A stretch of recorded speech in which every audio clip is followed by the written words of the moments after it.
Truth, freedom in the consciousness of God, in the consciousness of man. Murdo MacDonald-Bayne. I say to you, do not worry for your life, what you will eat, and what you will drink, nor for your body, what you will wear. Behold, is not life much more important than food, and the body than clothing? Matt. 6:25, Aramaic version. There is nothing more ignorant than a rigid mind with fixed ideas, a mind that says it is rubbish became it cannot understand. Most minds are filled with the ideas of others and are incapable of thinking for themselves. An understanding mind is one that is pliable, for without pliability of mind there can be no understanding. Truth, freedom is always unfolding the consciousness that is aware of itself as the creator of thought, also the creator of conditions, and the moving power in human nature. But as man unfolds, his consciousness reveals a divine nature that is eternal and perfect and knows nothing of death, sickness or health, success or failure.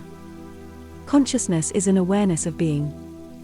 When you look with your physical eyes, you see an outside world. You are aware of your own physical body. When you close your eyes, you do not see the physical world around you, but you can hear all the sounds of life. Still, you are aware of being. There are subtle states of mind that one is not physically aware of. You digest your food without knowing it, inhale and exhale their life-giving forces that keep your body alive, pump your blood to the remotest parts of the body, eliminate the impurities from your body and maintain an even temperature winter and summer by a form of internal adjustment. Who is it that maintains your bodily health so that you can express yourself in the body? You will say that you do not do all this consciously, but there is no one outside the body doing all these amazing things for you. Then you must admit that you do them subconsciously. There is no machine created that can match this wonderful mechanism that underlies the human organism. Since all machines, even the most intricate, are the creation of the human mind, we must realize that the created can never match its creator. As we begin to understand, we will realize that the subconscious is the same consciousness that is underneath. Thus we are in constant touch with a source of inspiration, genius, intuition, and a limitless source of love, wisdom and power. But if you are caught up in ideas, images, beliefs, traditions, the consciousness is bound up in them and there is no longer any freedom, because you act and think in accordance with what you believe. Therefore anything that is fixed in the mind is binding and a prison in which we live. We may change our ideas, our beliefs, but this is only substituting one prison for another. To free ourselves, our consciousness, there must be a true discernment and understanding of what is in the mind. We must know that the ideas are just ideas. We must know what our images are and how they came about. We must know and discern our beliefs and why we believe as we do. We must also understand what rituals are, what tradition is. Then we will see that these things have nothing to do with truth, freedom, but only limit the person that is caught up in them. Even the idea of reality is not reality. If we are not aware of our own conditioning, we can never free ourselves from it. Most people are unaware of being. The proof is in the multitudes that float in the sea of ignorance, tossed by every whim, idea, or emotion, and are drowned in their effects. They rush here and there to find health and happiness. The one cries, how can I change my environment? How can I demonstrate health, wealth, success? How can I obtain the key that opens the door to all these things? So they rush here and there to those who claim that they can teach them. All they do is to put them on a rudderless boat, still subject to the storms and waves on the sea of ignorance. Is it not so that all those people speak of God as separate and distinct? They make their God relative, something apart from themselves. Now matter cannot say, I suffer, I die, I am sick, I am well, I am a failure, I am a success. It is the physical consciousness that is caught up in these things. This is the error, being unaware of being. So to the physical consciousness, sin, suffering, death are real. But to the true sense, call it immortal or divine, the name does not matter. There is no sense of error, no error of sense, therefore it has no destructive element in it.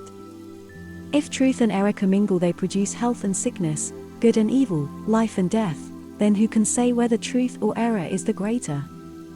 The power to see and hear does not originate in matter, they originate in mind, otherwise there could be no understanding.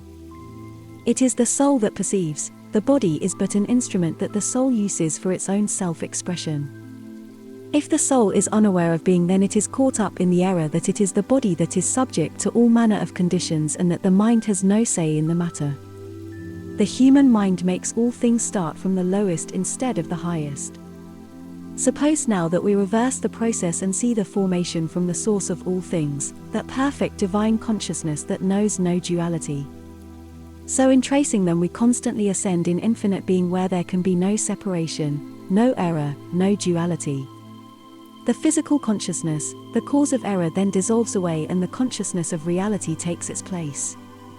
He who seeks to save his life in the body will lose it, but he who gives up his life will retain it. When the physical consciousness gives up the delusion that there is more than one mind, more than one God, then man in God's likeness will appear. This eternal man will include all the attributes of that likeness, having dominion over all things as natural and not supernatural as we are asked to believe. Jesus never claimed any supernatural powers, all his powers were natural, and these are natural in us also. These things I do, even greater things shall you do if you will but believe, if you will even understand me. The physical consciousness must free itself from the bondage of a material existence, then the spiritual or divine principle dawns upon our consciousness, thus we will have our immortal birth that nothing can shake. We will say with understanding, I and the Father are one. 1. Can you realize the meaning of this saying fully? Think deeply upon it. When this is understood, the earth will be transformed and the darkness of the error of separation shall pass away. Man will then understand that not a blade of grass, not a flower or tree or a bud blooms by its own volition. Man will see that there is nothing on earth that has not its source in the Infinite One. We should no longer ask the question, is it our lungs, is it our heart, is it our liver, etc. We will understand that we are immortal spirit, we are no longer mute before ignorance, neither will we mingle with error but will cast it out by the truth of our immortality. We will then understand our psychological cravings, our demands, our conflicts, we will transcend our inner passions, our inner fears and envies. We will no longer determine to possess much or possess little, we will eliminate intelligently these demands. We will no longer seek power, nor will we be self-assertive, for there will be a peace that passes all understanding. We will have found the source of our creative reality, being not becoming, but being. Try to understand this fully. We will no longer be seeking security, for in the mind that is always seeking security there is fear. It can never be joyous, it can never know. Creative being. The very basis of our security is not in seeking but in knowing. The highest form of our thinking feeling is knowing, not in positive aggression but in divine comprehension, in this is the basis of our security. When we grapple with the problems of mass murder, hunger, and destruction on their own level, we only create further misery and catastrophe, for we will then only be concerned with reorganization of greed, ill will and ignorance, and there will be no end to confusion and antagonism.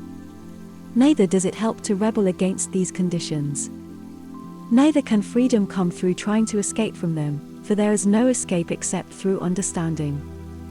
The error is in the belief that material means will eliminate material suffering. Remember, our will to do is not wisdom. If physical consciousness is not aware of its own creation, it can never alleviate its own suffering.